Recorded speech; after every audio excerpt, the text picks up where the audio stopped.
안녕하십니까. 일동제약에 대해 발표할 조소현입니다. 발표는 기업 분석, 비율 분석, 가치평가 순으로 진행하겠습니다. 일동제약은 2016년 8월 1일 기업 분할로 인해 새로 설립되었으며 2016년 8월 31일 재상장하였습니다. 주요 사업은 의약품 원료의 제조 및 판매입니다. 일동제약은 1939년 고 윤영도 회장에 의해 삼양공사로 출발해 41년 국동제약 주식회사를 설립하고 42년 일동제약 주식회사로 상호를 변경하였습니다. 59년에는 국내 최초의 유산균 영양제 비오비타를, 63년에는 활성 지속성 비타민 아로나민을 제조 발매하였습니다. 70년대를 접어들어 기술 제휴를 통해 본격적인 전문의약품 개발을 시작하였고 95년에는 활성 비타민 아로나민 골드를 미국에 수출하였습니다. 지주회사 분할로 일동제약은 2016년 8월 1일 새로 창립하였습니다. 최근 일동제약은 코로나19 경구용 치료제를 개발하여 임상시험을 진행하고 있습니다. 일동제약의 경영 철학은 인간 존중, 품질 경영, 가치 창조입니다.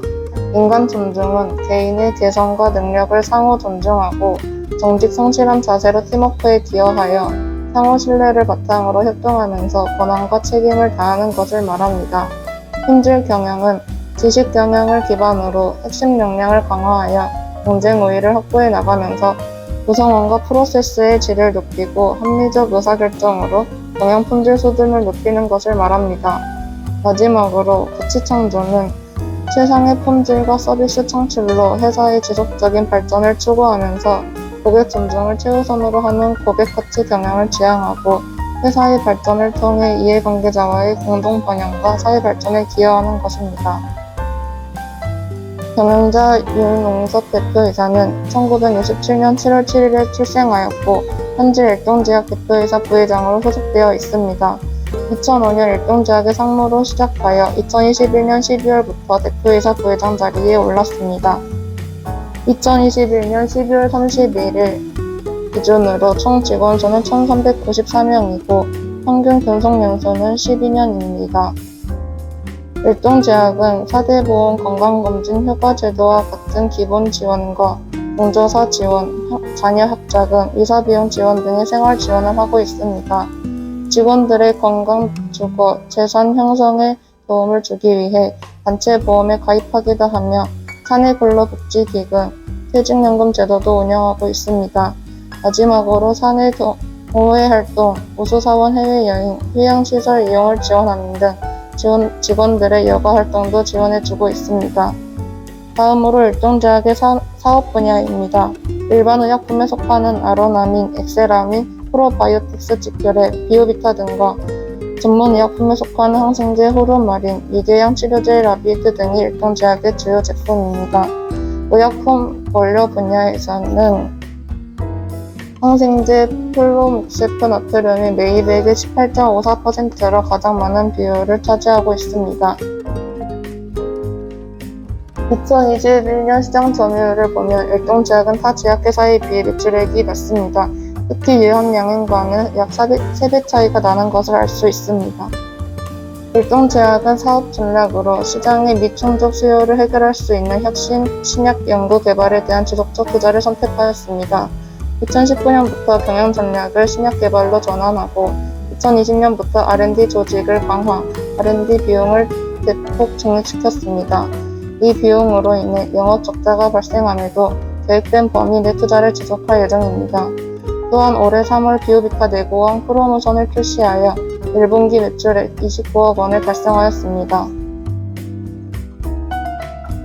일동제약은 아로나민, 유타미온, 호르마린 등의 기존 주요 의약품의 국내 매출을 유지 확장함과 동시에 비오비타의 베트남 수출을 시작으로 향후 동남아시아 및 일본 수출에 전략을 기울일 예정이며 신약 개발 및 사용화에 노력할 것이라고 합니다.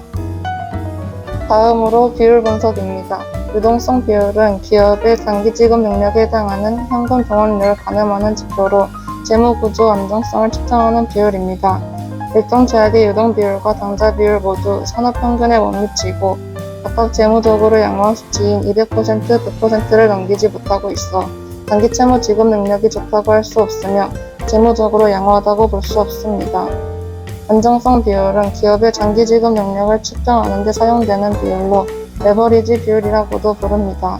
일동제약의 부채 비율은 산업평균에 비해 높은 편이며 최근 3년 모두 표준 비율이 훨씬 웃도는 수치로 2021년에는 341.49%를 기록하며 전년 대비 크게 늘어났습니다.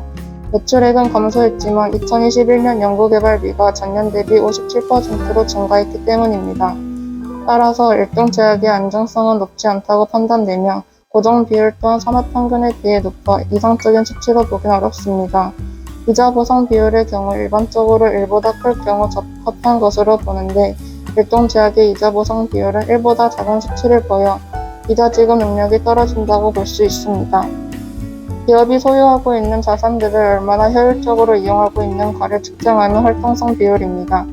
일동제약의 총자산 회전율은 산업평균에 조금 못 미치고 매출채권 회전율과 재고자산 회전율은 산업평균을 웃돌고 있습니다. 이는 매출채권이 순조롭게 회수되고 있으며 타기업에 비해 활동성이 높다고 판단할 수 있습니다. 다음은 수익성 비율입니다. 일동제약의 총자산 회전율, 자기자본 수익률, 매출액 순이익률, 주당 순이익을 보면 모두 산업평균에 미치지 못하는 것을 알 수 있습니다. 이는 자산에 비해 이익이 없어 수익성이 낮고 주식 투자 가치 또한 낮아 효율적인 영업활동을 하지 않았다고 판단할 수 있습니다. 성장성 비율입니다. 일동제약의 총자산 증가율은 2020년 큰 폭으로 감소하였지만 2021년 기준으로 본다면 긍정적으로 보여집니다. 하지만 매출액 증가율은 최근 3년 모두 산업평균에 비해 낮은 수치를 띠고 있고 2022년 전기 매출액이 2021년에 비해 감소하여 높은 성장성을 기대하기 어려울 것으로 보입니다. 마지막으로 가치평가입니다. 먼저 시장가치 비율은 기업의 경영활동으로 얻은 성과를 기초로 하여 기업의 과거 성과와 미래 전망이 어떻게 평가되고 있는지 보여주는 지표입니다. 주가 수익률은 3년 연속 마이너스를 기록하고 있으며 산업평균 대비 확연히 낮아 주가가 저평가되어 있다는 것을 알 수 있습니다. 주가 순자산 비율은 3년간 1 이상을 기록하고 있어 증권시장에서 고평가되어 있고 주가 상승 가능성이 낮다고 볼 수 있습니다. 일동제약의 2021년 기준 주가 매출액 비율은 1.43으로 산업평균보다 높아 고평가되었다고 판단됩니다. 주가 현금 흐름 비율은 3년 모두 산업평균 미만인 수치로 주가가 성장 잠재력에 비해 저평가되었다고 판단할 수 있습니다. 다음은 EV/EBITDA입니다. EV/EBITDA는 기업 가치가 순수한 영업활동을 통한 이익의 몇 배인가를 알려주는 지표로서 수치가 낮을수록 저평가되었다고 볼 수 있습니다. 일동제약의 EV/EBITDA 값은 마이너스 33.47배로 다른 기업들과 비교해보면 일동제약 기업만이 마이너스를 기록하고 있는 것을 볼 수 있습니다.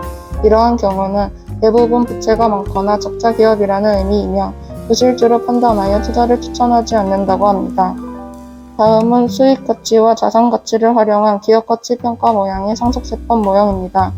일동제약의 5월 20일 기준 주식시가를 보면 44,350원으로 내재가치 43,071원보다 1,279원 더 높은 가격인 것을 알 수 있습니다. 따라서 주식시가는 고평가되어 있으며 주식을 매도하여 자본 손실을 피할 수 있습니다. 다음은 경제적 부가가치 모형 EVA입니다. EVA를 계산해 보면 마이너스 665억 1,700만 원이 나와 적자이고 1주당 기업가치가 36,871원, 5월 20일 기준 주식시가는 44,350원입니다. EVA 모형으로 계산할 일동제약의 현재 주식시가는 계산한 기업가치에 비해 고평가되어 있다는 것을 알 수 있습니다. 일동제약은 코로나19 경구용 치료제 일본 허가와 프로바이오틱 컬러 피그먼트 샴푸를 출시하면서 주가 상승에 영향을 받고 있었습니다. 그러나 일동제약이 2022년 5월 분기보고서 연결 기준 매출 1,596억 원으로 전기 대비 11.9% 증가하였지만 영업이익은 마이너스 94억 원으로 전기 대비 적자 지속했습니다. 또한 상속세법 모형과 경제적 부가가치 모형을 사용하여 나온 기업가치의 평균 가격 39,971원과 5월 20일 기준 주식가격 44,350원을 비교하였을 때 고평가되었다는 것을 알 수 있습니다. 그렇기 때문에 주식 상승 가능성이 높다고 보기 어려워 투자를 하지 않는 것을 추천합니다. 이상으로 발표를 마치겠습니다. 감사합니다.